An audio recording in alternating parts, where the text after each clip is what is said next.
In this episode of the Neil Wilkins podcast, I'm joined by Tom Amitay, who is an expert in marketing automation, has over a decade of experience in this sector, generating growth, particularly for tech companies.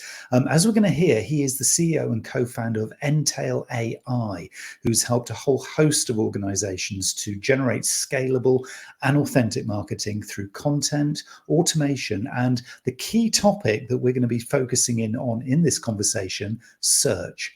Welcome to the episode, Tom. Hi, Neil. Thank you very much for having me. It's so great to talk to somebody who is a real and true specialist in this area, because this is a really important topic that I think a lot of marketers, entrepreneurs, business owners are really grappling with right now, to try and understand how are we transitioning from the old models of SEO into this brave new world with all the emerging technologies that we're seeing and AI. Is this a good space to be in? I mean, because it is really, really noisy and chaotic right now. I mean, it's a space you have to be in, I think. SEO hasn't really changed so much due to AI yet. I mean, we've been we've been very busy since ChatGPT. Before that, also, but since ChatGPT came out, for sure. And if you look at the changes that have happened because of ChatGPT in search, they're not that significant. That's a surprising part. In fact, I can jump already right to that. Google SGE, okay, the Google answer to ChatGPT within search results, okay, showing Gemini within search results, has actually been reduced by more than 65%. There's an article about this on Search Engine Land, I think it was, reduced by 65%. So Google is showing less and less their SG, their like ChatGPT counterpart within search results. And that's quite interesting, because in the beginning, I mean, when ChatGPT came out, I was sure, okay, it's just a matter of time until Google replaces the snippet in the search results. You know, when you see the snippet at the top, they're going to replace it with a kind of like ChatGPT that answers all your questions. But it's not what happened. It's actually quite different. What we see more and more is that ChatGPT is more like a work tool, like a research tool, and so on. Like, you use ChatGPT to do your research, to ask questions. It's very easy. For example, if you're an expert on you're a doctor, an expert on blood pressure, okay, and you want to write a paper about that, so you would go to ChatGPT and use it as a research tool to make sure you cover all the topics, etc. But if you're a regular person like me who doesn't know much about blood pressure, you're not a physician, obviously. If I ask ChatGPT questions about blood pressure and I see the answers it provides, I don't know if it's true or not. So I prefer to go and Google that and get an answer that a human prepares for me. Maybe they were using ChatGPT to create. I mean, if it's a new piece of content, they probably were using AI for that content. But I do want to see that it was created by a person who said, who can put their stamp on it that it's true, by a real expert. That's one aspect of it. Another aspect is that where AI is really affecting search. So kind of like to contradict myself, it's not in the way that it's really affecting search so much as it's affecting the way people need to create content for search. Because, at the end of the day, if you're creating content on your website, you're creating content for Google. Just like if you want to connect with your friends, or if you want to be an influencer on Instagram, you're creating content for Instagram. That's the channel. That's the platform. If you want to share photos in a different way, then you may share photos on Facebook or on WhatsApp. They all belong to Facebook, right? To Meta. But if you use Instagram, then that's your channel. You're creating content for Instagram. If you're creating articles on your website, if you're building websites, you're creating content for Google, because Google has a monopoly on search. Okay. Bing may fight a little bit more now, but I don't think you've moved to Bing because of anything. So you're still using Google probably. And so to rank on Google, you need a lot of content. You need to create authority. We can speak about this in length, but you need to create a lot of content. And if you're creating content, the problem is that because of AI, there's a hyperinflation of content creation, even more than the inflation that was prior to ChatGPT. So now, to get above the noise, you need to create much better content that's more interesting. Maybe you need to podcast, for example. That's more interesting than just an article. It takes more work to create a podcast than to write an article. It takes more work, more effort to create a thought leadership piece than just an SEO piece. Okay, so similar to what happened in e-commerce, where Shopify, that was supposed to make e-commerce easier, and it made it easy to open a dropshipping store, in fact Shopify increased the competition within e-commerce, because the barrier to entry is much lower. There's a lot of stores now. Everyone can open a store. You need to be better at marketing, shipping, inventory, etc., to be in the game than you need to before. It's just easier to create the store. So in the same way, ChatGPT made it so easy to create content, and all the other tools as well, Midjourney, etc., made it so easy to create content. So now you have to be a much better content creator, or companies need to invest much more in their content to stay in the game. So I think that's really what's changed more than anything else. It's about how content has changed more than how search has changed so far. That's a fascinating point, because I think a lot of us were feeling, in the last 6 to 12 months, really, as marketers, and some of us, can remember marketing even before internet. Some of us are that old that, we've seen this grow up and go through various cycles, that the natural kind of feeling would be with AI that was going to be the default search engine, if we call it that, or search platform of choice for many people. So what you're saying is that really isn't yet, well, not even mainstream. It's really a very specialist thing, because obviously we have AI in the form of things like Perplexity, which takes a number of different AI feeds in to create very, very targeted, very nuanced results, which I think, as a researcher or as somebody doing some deep research for, say, the thought leadership that you mentioned there, to create good content. It's a very, very powerful tool that almost does the groundwork and the filtering for you. So you don't have to go through pages and pages of Google results. Exactly. But what you're saying is you're not really seeing that as being anything too significant for marketers to worry about yet, and that of normal search is still fine. It's like, it's really looking at not speculating, but looking at really what's happening, on the ground. So ChatGPT does change search in a way. For example, I always give that example. If you want to create a new formula in a spreadsheet, okay, like a new Excel, Google Sheet formula, before ChatGPT, you would go and you'd Google that, and you would go to an article, like a long article, or maybe a YouTube that shows you how to create that formula. Now ChatGPT can just write the formula for you. You say, I want a formula that does A, B, C. It writes the formula. So some type of searches have disappeared, or they migrated from Google to ChatGPT or to Gemini, Bard, whatever, the SG, etc. They always have different names. But so some query classes, we call them, have migrated. But it's not the first time this happens. For example, if you Google the forecast, you'll get a widget from Google on your phone. It takes up the entire screen. Check out Bristol forecast. It will take up the entire screen. Where are all the forecast websites? They've disappeared. Google gets all the information via API from weather.com. It says there, by weather.com. Okay. So they get all the information for weather.com. They don't need anyone anymore. They get it via API. If you look for flights, you can get that also. If you look for a calculator, you get a widget in their results. So you don't need to go to a website that has a calculator. So whenever you have structured data, whenever you don't need a source of information, the information can come through an API, etc. Then you don't need the internet anymore for that. You can get it from one source. So that's really the main point to understand. That the question is, when are we still needed as people to create content? That's really the question, because for weather, you don't need anyone to create that. You get that from the API from weather.com. For there's other query classes where you can get information from live scores, like sports scores, etc. Okay, you can get flight prices. You can get that from an API. Even with coding, ChatGPT or Google, they just learned, Stack Overflow. They learn or how people code. They can create code, so you don't need to Google that anymore so much. But when it comes to opinions, perspectives, personal experience, personal expertise, this is still something that AI is not even close to creating. Okay, I mean, the world, AI is changing the world. I think there's going to be other industries, and there are other industries. For example, like chatbots, etc., customer support companies that do customer support.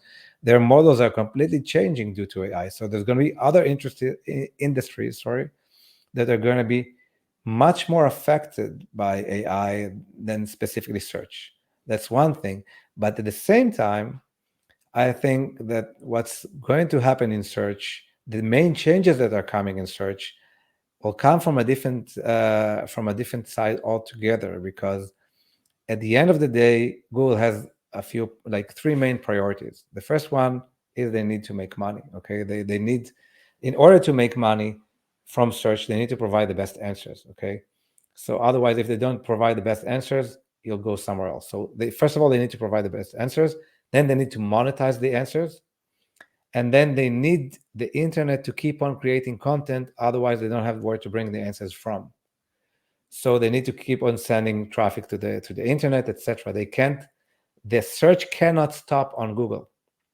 If it stops on Google, if Google gives you the answer, and the search doesn't continue to the website where they got the information from, they broke the model. It won't work anymore. So ChatGPT can't do it either. Okay, it has to continue. But again, if you go back to the first principle, where they need to provide the best results on the internet, when you look at users' behavior today, and I'm sure it's true for you as well, and we're doing a podcast now that you're filming, so it's part of it. People want to see more and more videos. They want to consume content more and more in the form of video than text, which means that, I mean, and we see that people searching more and more on TikTok, etc., the young generation, there's a lot of information about that. So in my opinion, Google will have to incorporate video more and more into their search results in order to be able to stay relevant, in order to provide the best results on the internet. Again, moving from text content to video content makes it more difficult, more expensive. Content production costs are only rising, they're not going down. And I think this is I don't know exactly how this is going to play out, but the competition that Google is seeing from ChatGPT is not as important, I think, as the competition that it's seeing from TikTok. That's an interesting point, and I think, yeah, this whole video thing is something really, really fascinating, isn't it? Because with video podcast, and here we are on a podcast discussing podcasts, but I think, for me, the really interesting point is if a business, small, medium, or large, doesn't create too much video content, audio content for voice search potentially, or maybe there's a blend between the two.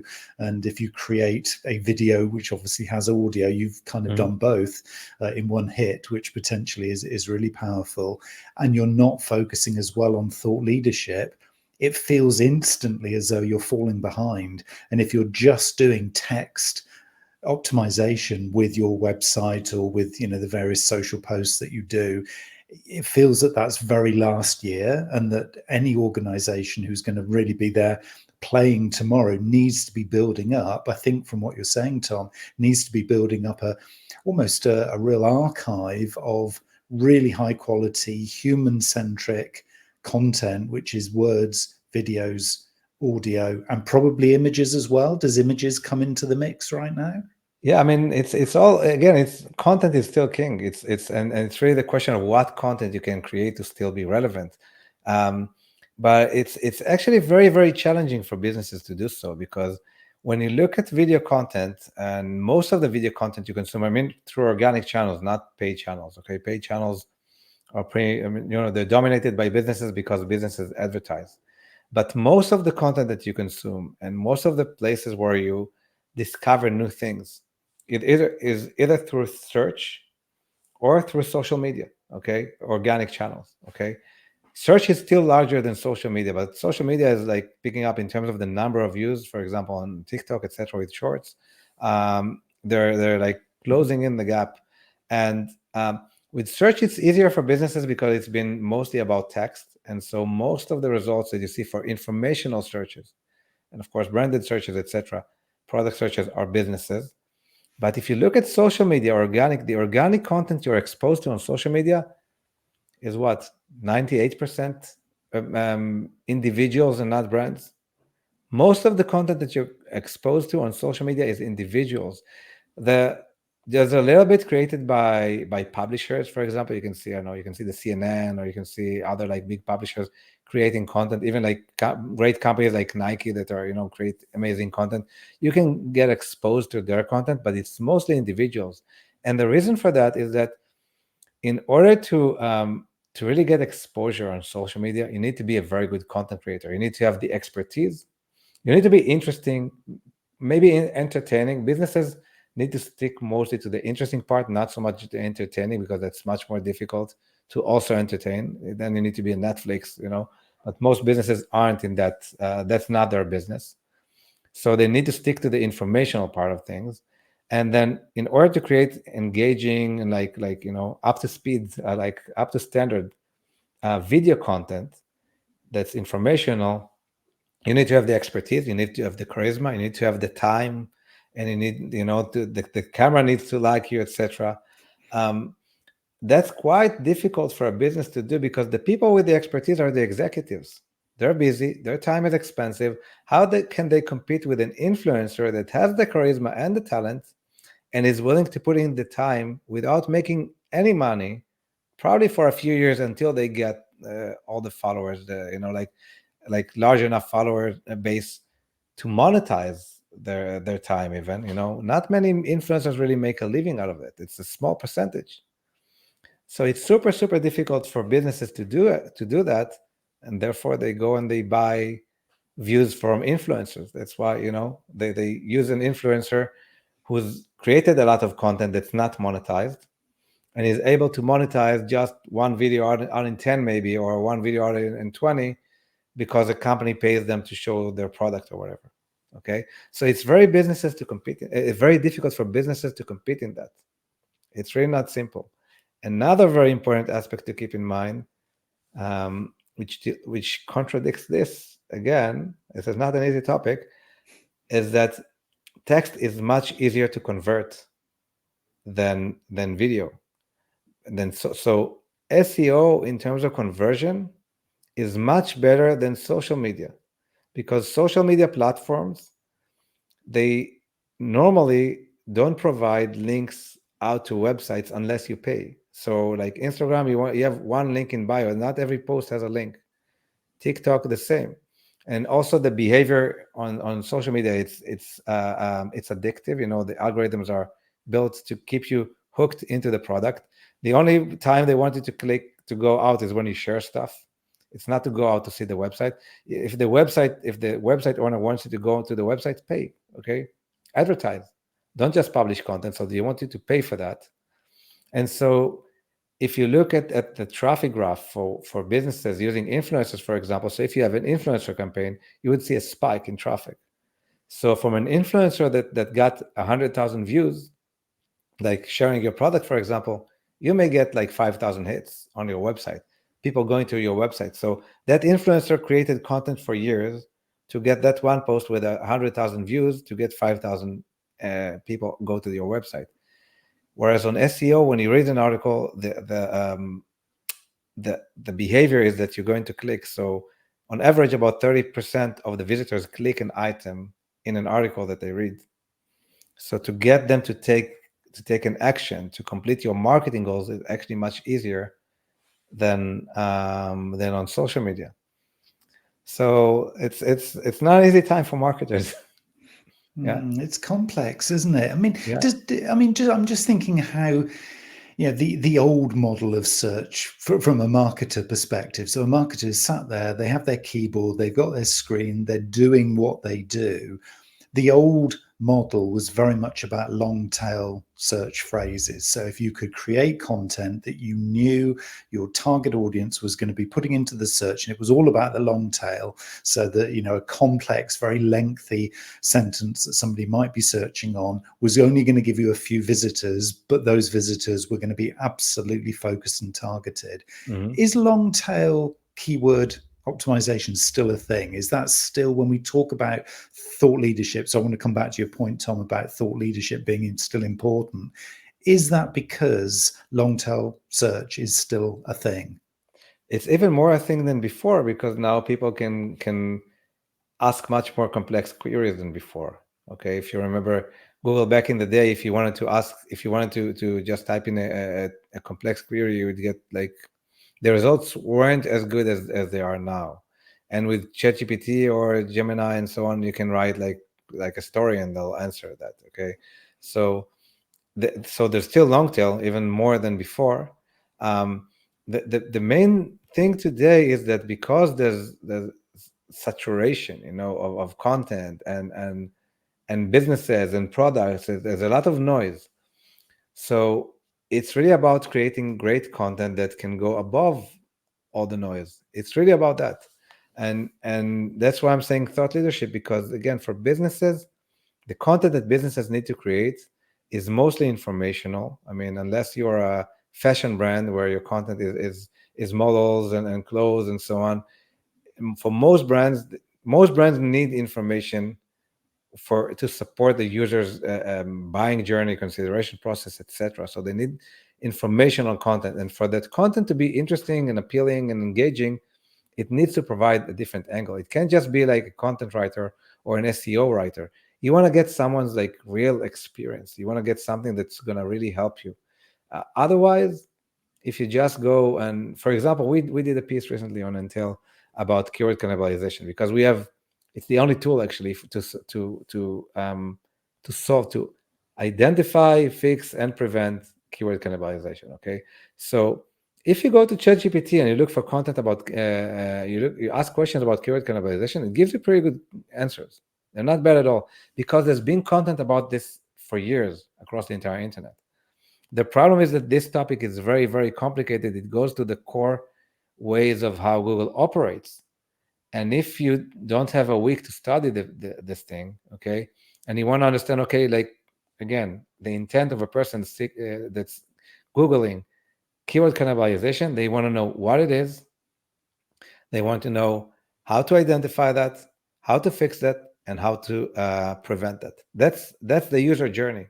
That's what they go to, and they want to know if there's a tool to solve it. Yeah, Intel does. Okay, so so that's really the user journey.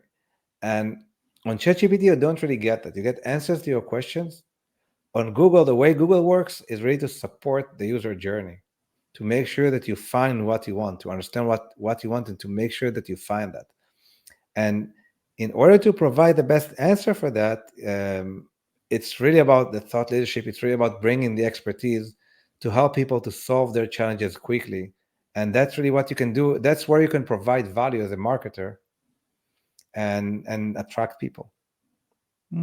So do you see then, I mean, I know you're sort of saying it's almost impossible to predict where all of this is going, but do you see kind of AI and then more traditional search almost working in the maybe short to medium term, working in parallel? So we're not necessarily going to see this merging all into one thing. But in the shorter term, it's going to be, as long as you're creating great content as a business owner or as a marketer, as long as you're being aware of how AI is emerging, and some people are going to go there, but most of the people who you might be targeting are still going to be doing, let's call it traditional search. Do you see these two kind of almost streams or channels of activity for a marketer staying in parallel for quite some time? Because it kind of feels that's what you're saying.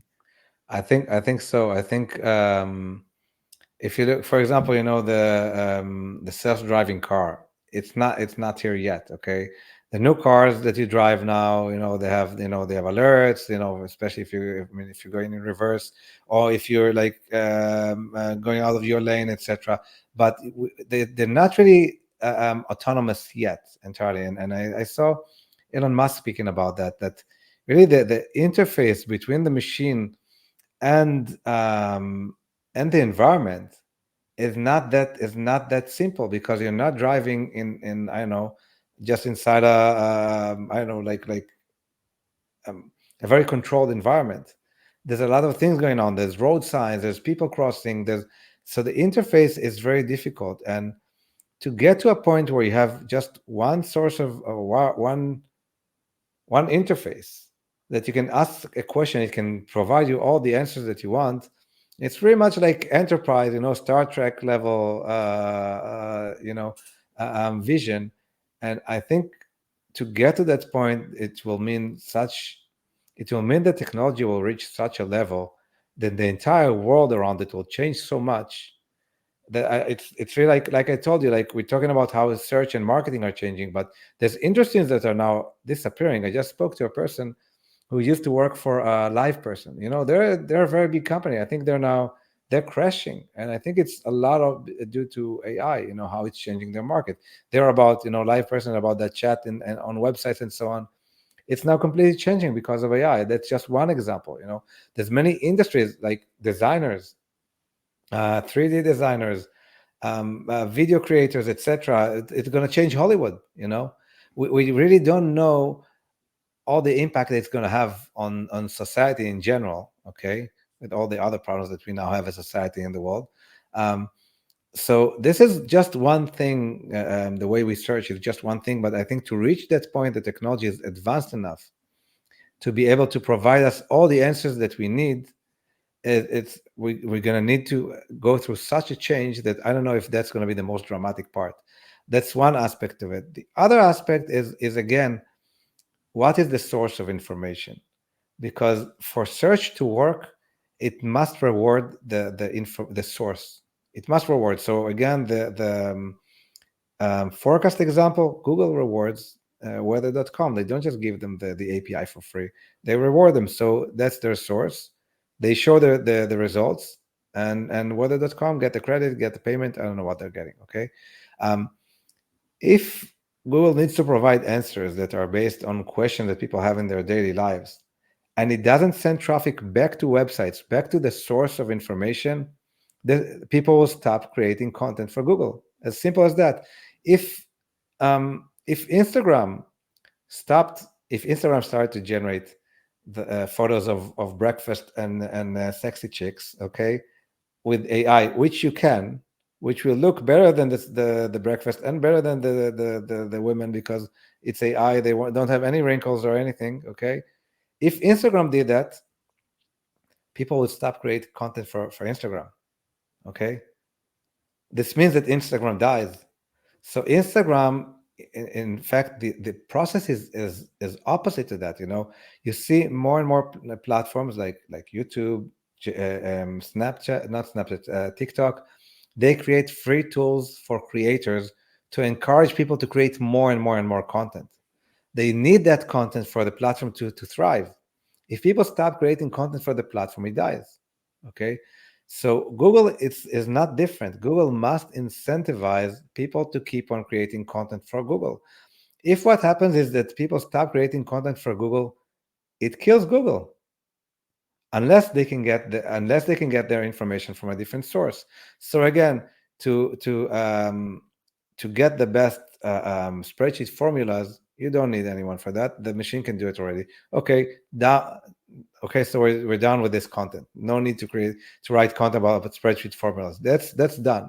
Okay, but there's many other places where you still need people. Okay, and the experience of having an interface where you ask a question and it writes back, as opposed to provide all the answers from the internet. I'm not sure. I don't think that the new experience is better than the old one in terms of getting the results. Okay, I think Google also, remember, Google is not just one type of search engine results page. Okay, it's not just one type of page.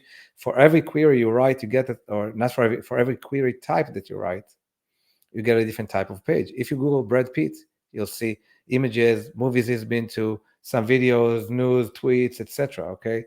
If you Google San Francisco, you'll get Wikipedia, map, best things to do in San Francisco, some news stories, etc. If you Google just an informational search, you get mostly articles. If you Google an e-commerce item, you'll get category pages of e-commerce items. So every page that Google creates is slightly different. It's already working. It's already using AI.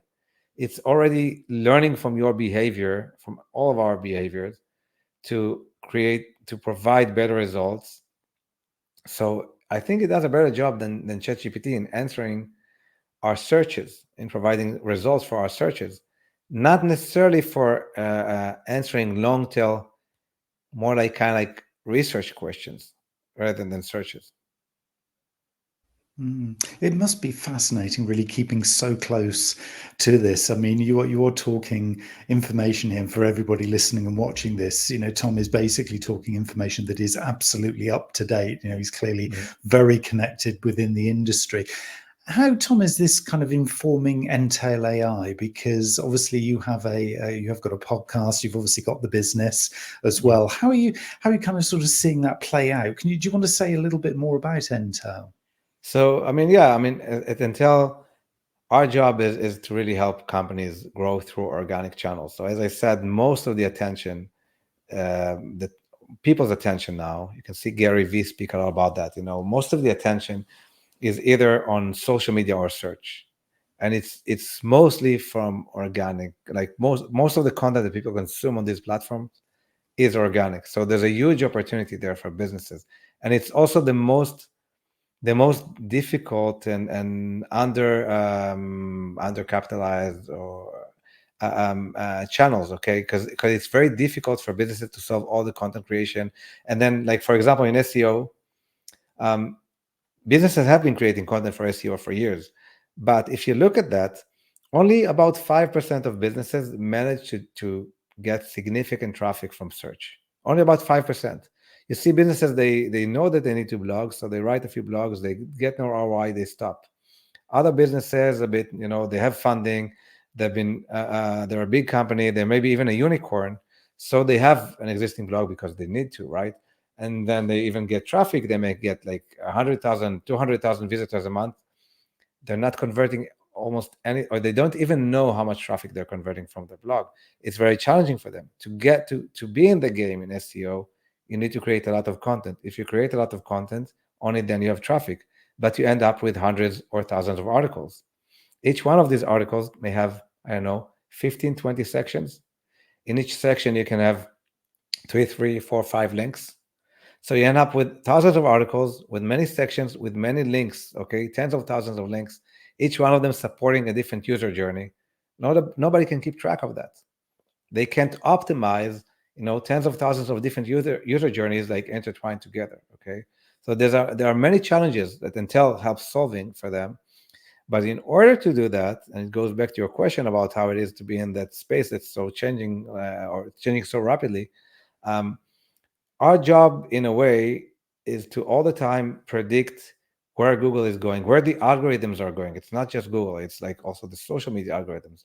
So what would be their next move? Because if you really think about the main principles behind Google, you can understand the way they think, because you don't need to understand the technology. If you understand the principles, like I said before, they need to provide the best answers, they need to monetize them, and they need to reward the people who create the content. These are the main three principles. If you keep that in mind, these don't change. They don't change. So if you keep that in mind, you can understand the challenges that they face, you can predict where they're going.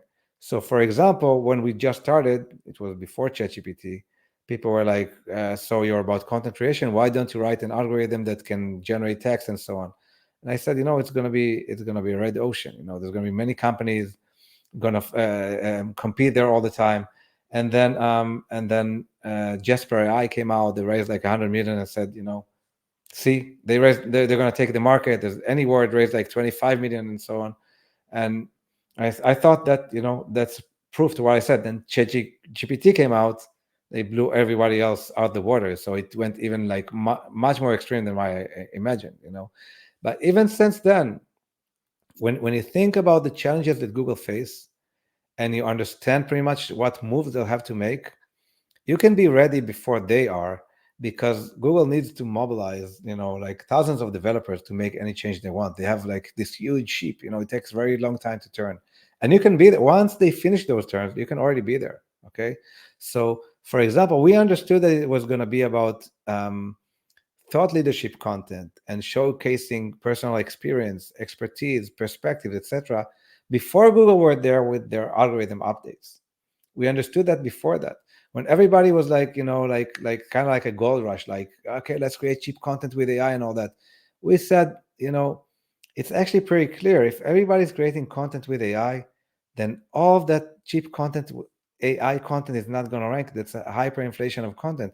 If there's inflation, you need to buy gold. You need to go for scarcity, not for quantity. Okay, quality, not quantity. So we understood. We changed all of our processes to help companies create very high quality content.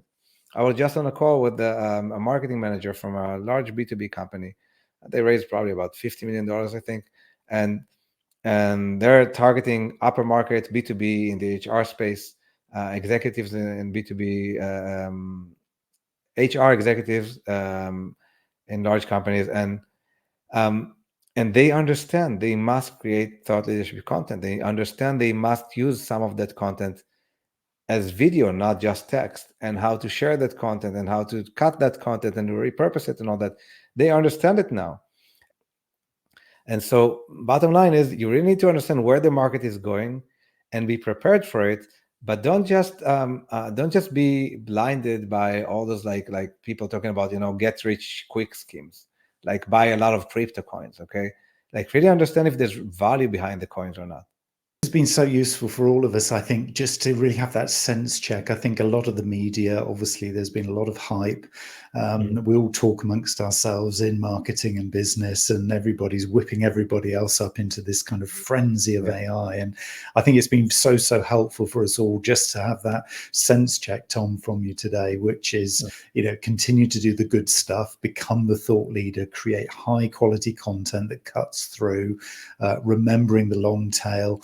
And I think for me, the really poignant thing is about that mix of copy and imagery and audio and video. I think for me, that's the really key thing. And every marketer, every business owner needs to figure out, even though they're very busy and everything is moving along fast, figure out how you can be creating all of that kind of level of different types of media within, your very kind of searchable archive of materials. I think for me, that's the big takeaway here. So that's been really fascinating and so helpful. I'm going to put some notes into the description of the podcast. So we're going to push people towards the podcast and towards the Entail AI website. Yeah, sure. Yeah, great stuff. Wonderful. Yeah. So if you're interested in keeping in touch with Tom and hearing all the very latest, and this is just the start of your journey in AI and search and how it's going to shape out in the future, then obviously keep very close to Tom and his work. Tom, thank you so much for your time today. Okay, thank you.